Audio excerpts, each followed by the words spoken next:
he gets bonded, and the dog changes. The training needs changing. It's no longer public access because of the potential of the fleeing aspects. It becomes a situation where the dog needs to be able to, like for Mac's example, he had search and rescue training, and part of his search and rescue training was when Stephen eloped as a little boy, he would jump out the window or he would just leave. He didn't want to be inside. Max would follow, and we tried alarms and everything else, but Max was the thing that kept Stephen together enough to not want to go outside, because it was a tool. You don't want to go outside because Max needs to stay inside where it's warm, or Max needs to stay inside where it's cool. So we started seeing less and less of that behavior, but what we started seeing is Stephen was still tossing and turning, and Max would sleep next to him. But what Max did on his own, which was pretty phenomenal, is he started to sleep with his paws on Stephen. Not a big deal. I mean, it really isn't a big deal. It's just putting his paws on Stephen's chest. But for Stephen, it was the very first time he slept through the night. And for us, he had never slept through the night. Even as a little boy at 5, 6, 7, 8, 9, he was always up. I'm thirsty. I'm hungry. I need to go to the bathroom, whatever it was. When he became nonverbal, we had no hope that he would actually speak. But the one problem is he was awake almost, I think that he was clocked at 81 hours once of being up. And we brought Max in as a puppy. He was about, I think he was 13 or 14 weeks, and he was brought in. And it was the very first time that Stephen fell asleep. He fell asleep with his arm around Max, and Max didn't move. The puppy didn't move.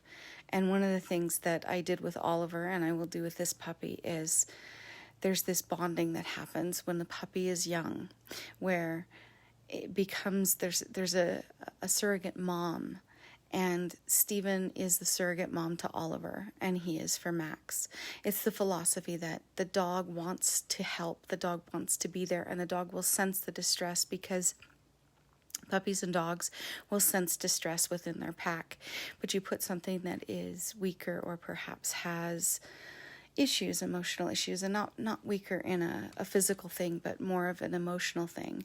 And rather than have a dog who flees from it and gets irritated by it, you have a dog who wants to make it better. And so one of the things I want to work with is Stephen will be sleeping next to the kennel like he did with Oliver. He will be there to comfort Charlie the entire time.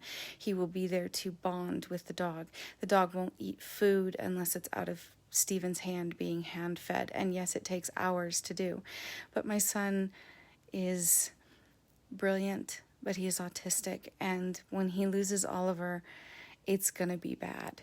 This is the second dog that we lost. He actually stayed in the hospital with Max when Max passed away. He did have Oliver to look forward to, but he did have a 72-hour stay to kind of get himself better. One of the last acts that Max did was we were putting him to sleep. He had cancer, and we tried everything. We even took him to UC Davis Medical Center at the vet center there to get him treatment. And nothing we did saved him. In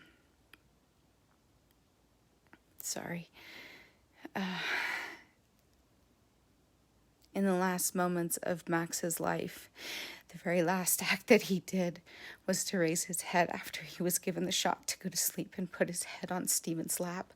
And that pretty much sums up every aspect of why my son needs a service dog. Stephen is an amazing, brilliant young man who will go incredibly far in life. He wants to teach people. I have watched him walk into homes of people with autistic children who are nonverbal, and by the time he turns around and leaves, that parent has calm and peace and an understanding as to why her autistic son is chewing on the wooden table or the wooden picture frames. Stephen is the bridge. He's the gap. He's the answer to these parents who have no one. They have doctors. They have people within the community who may have an autistic kid, But that autistic kid is verbal.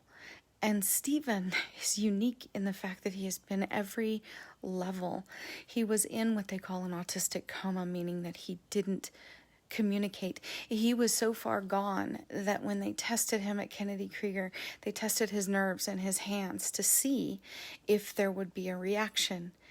And his brain had shut off so entirely to outside stimuli that they could not get a reaction. You know, they take the hammer and they hit the knee, and it gives a reaction. Stephen didn't have that. Stephen was gone, and they didn't think they would ever get him back. Now, Kennedy Krieger is brilliant. Dr. Eunice, Dr. Maciel, Kathy Groshin, they are phenomenal people, because with a combination of medications and a combination of therapies, they brought our son home. And I remember being asked at one point if I should just walk away. You know, he's going to be here forever. You can't just be here every day. And I told them then that this is my son, and I chose to have him and bring him into this life. And I'll be damned if anyone is going to tell me to walk away from my own son. And so no matter how hard it was, I went to every class I could find, every training session, everything that I could do to figure out autism. And I may not have a PhD and I may not have a degree, but I have spoken at UNR to the up-and-coming physicians on the behalf of Stephen, and Stephen's psychiatrist. Jamie Gardner is a phenomenal psychiatrist, and her biggest thing was, I need you to talk to these young people, these young doctors who are coming out, and I need you to talk to them and tell them exactly what it's like to have a doctor who isn't present as you're explaining the things. And one of the things that I found amazing is, with a dog in particular, is the rages stopped. Stephen's rages as a young man stopped, because with Stephen, it became a situation where he had to be better for Max. He pushed himself and brought himself to a better place, because I don't want to hurt Max. I don't want to rage and be out of control, because then it hurts Max. I don't want Max to think less of me, because here he is. And so anything that Stephen needed throughout his childhood and Max needed, I did. I was trained. I told Sahara how, 15 different people. I mean, I literally went to training, and it wasn't just go to a training session because the dog goes away and then the dog is trained by someone else for, 15 to 25 days to, I think at one point they wanted Max for 3 months.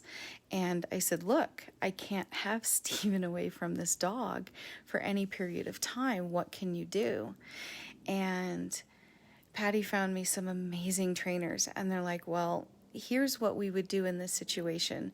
And so I started doing the training at home, because sending Max away meant that Stephen would decline any time that Stephen has been without a dog, especially when Max was sick. I mean, perfect example. Max had a basketball tumor removed from his stomach. They didn't find it in time, and it grew so rapidly that the cancer, they didn't know. And so they removed it. Well, the night that I brought him home, he was in so much pain.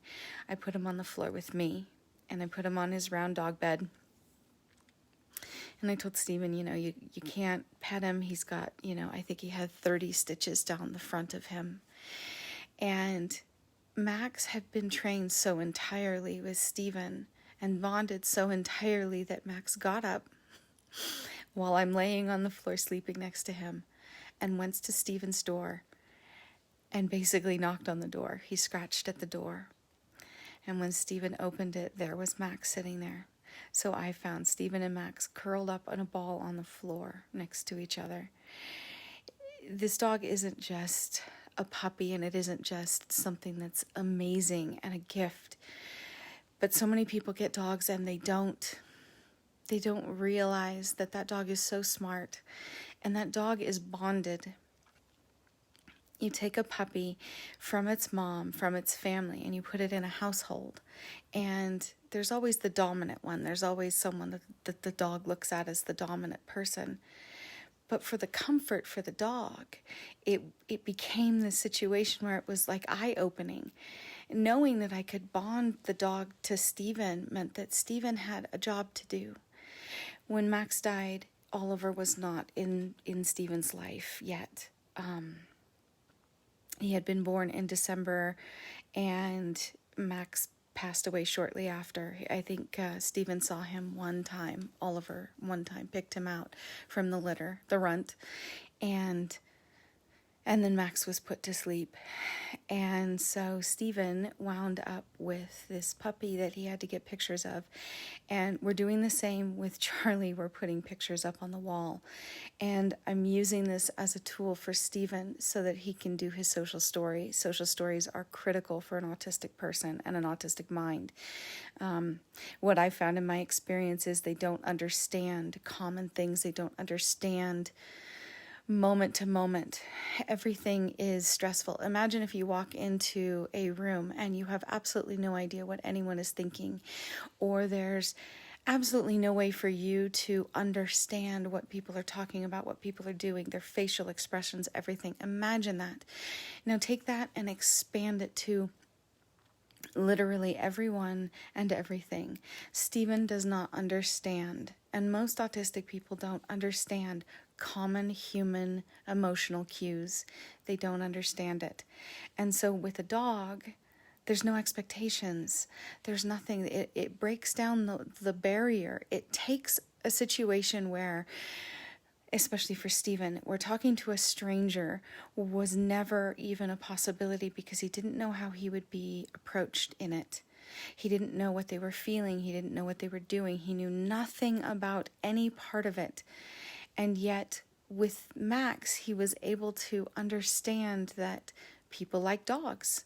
And if I can talk to them and tell them, I have this dog, my dog's name is Max, would you like to pet him? It broke down the barrier. It took a moment when Stephen's stress and anxiety and his feelings of wanting to flee, and instead threw him into it with the security of his dog and being able to say, hey, this is my dog Max, would you like to pet him? Something so simple, but it brought him back to almost a place where he could function. And even today with Oliver doesn't go, or Stephen doesn't go anywhere without Oliver glued to his side. Oliver is so committed and loved by Stephen that they have this bond that is, it's unbelievable. Stephen slept in the kennel with Oliver when he was a puppy. He fed Oliver out of his hand. All of the training that Oliver has, every bit of it, all the things that Oliver does with Stephen's seizures, where he goes over next to him, lays down, and touches him, all of those things are all things that I've been able to train. Oliver is able to go out and, one of the other things that, trainers can train, they can train the dog to go up to a crosswalk, and the moment that you stop, sit. It's a simple thing. You go up to a crosswalk or you go anywhere, and the dog learns that when you walk and when you stop, it's supposed to sit. Easy peasy. But what they can't train is what Max was able to do and what Oliver is able to do. When Stephen approaches a crosswalk, Max and Oliver both recognize that the crosswalk is there. They recognize that there are cars and everything else. And Stephen may be looking at everything else around him and his environment. And trainers will tell you that you can't train this because they don't want to take the liability. But Oliver and Max both, if they recognize that Stephen doesn't see that there is a curb and there is traffic, I have watched them block him. I have watched both of them step in front of him. And it's just enough of a step in front of his leg to make him recognize that, oh yeah, I'm coming up to a crosswalk, I need to put my phone down, or I need to stop looking at birds or whatever it is, and I need to sit the dog. So in essence, it's almost like the dog is training Stephen. And I've learned all of these things. I have researched all of these things, not on my own. I have had amazing people. Patty is one of the most amazing people I've ever met in my life. She has an autistic son, knows exactly what she's talking about. You know, Stephen was written in a book called The Golden Bridge. There's a blip of him in it, and it talks about Stephen and Max. You know, there is a website called Sentinels of Safety, and Stephen is mentioned in that. And I credit Max for saving his life, because he did. He saved my son's life. The tragic thing in all of this, and the thing that really is, especially now, a part of life, the death of Oliver will come, and it will take Stephen time to get over, because with Max, he grieved. He grieved more for Max than he did for his own grandmother's passing. He grieved for Max because he didn't understand. And it was a change in routine, but more than that, Stephen loves his dog. It's like losing his child. It's like losing everything. And so he did spend time in a hospital, and this time around, we're not going to take any chances. We have talked to his psychiatrist. We've talked to the hospital. They know that Oliver is sick, and if Stephen needs to go away and get centered again, that's an option. But what I'm hoping this time is that he's already been through it once, and he's more optimistic. He's been through it once, so it's almost the fact that he recognizes that the dog won't live forever, and he's almost accepting of it. You know, God works in mysterious ways, and he puts people in our lives, I believe, for a reason. And he does the same with animals. He has to. And so with Oliver, and Oliver coming into Stephen's life, it gave him a renewed sense of hope and wanting, and that drive that Stephen had to become the parent, to become the one to watch the dog, to make sure the dog was okay. I mean, I kid you not, Oliver had not one accident in our house, because Stephen was so diligent about watching him, obsessively watching him, that he never had one accident. Well, he's kind of sniffing of, well, then maybe he needs to go out. Oh yeah. Picks him up, takes him outside, or walks with him outside. Come on. And he takes him outside. Stephen's whole entire world revolves around his dog. There is this drive that my son has to teach people about autism. But in order to do that, in order to speak, in order to be able to communicate, he needs to constantly be moving forward. And one of the biggest setbacks right now is the fact that Oliver is sick. He sent me a picture yesterday of Oliver just looking and loving on his face. And all I could do was sit there and just laugh, because that in and of itself, no matter how much pain Oliver is in because he's dying, he has cancer too. Here is my son sitting there and just with this great big grin on his face, loving puppy kisses. And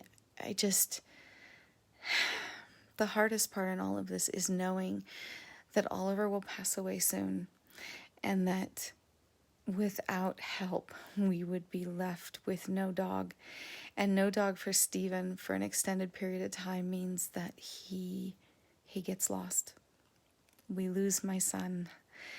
And to have such a brilliant mind and such an amazing gift, not be able to communicate and not be able to be helped himself, not being able to help himself, it would be such a loss. And so with this puppy, what this puppy means is that my son will be able to continue to help people. He will continue to be able to text his friends who are from autistic schools, who are right now out of school, and they don't know what they're doing. And so Stephen will be able to get on the phone with them and text them and tell them, hey, have you counted beans lately? Sounds silly and stupid and whatever, but taking 9-bean soup mix and making them sort it, it's something logical. It's something they can do. It's tangible. And for Stephen, it's something that he's told people, take a bag of beans and separate it, because it gives them focus. These kids don't have focus right now. We're in the midst of coronavirus, and we ourselves are in quarantine. And I look at it, and these kids, these families are lost. They're lost and they don't know what to do. Well, Stephen, he knows what to do. The self-harming behaviors. You know, I find it funny that parents don't even realize the benefit of weighted blankets. I advised a woman whose daughter is autistic and also schizophrenic, and her daughter would hear voices. And I said, well, what helps? And she said, well, she buries herself under all these blankets. I think it's because she's afraid of the world around her. And I immediately went, no, she's burying herself because she needs the weight of something. And this light went off in her mind. Yeah, that is right. So she started making scarves that are weighted so that her daughter can function. It's adaptive behavior. It's something so simple, and yet it's something that, especially for kids like Stephen, they need that.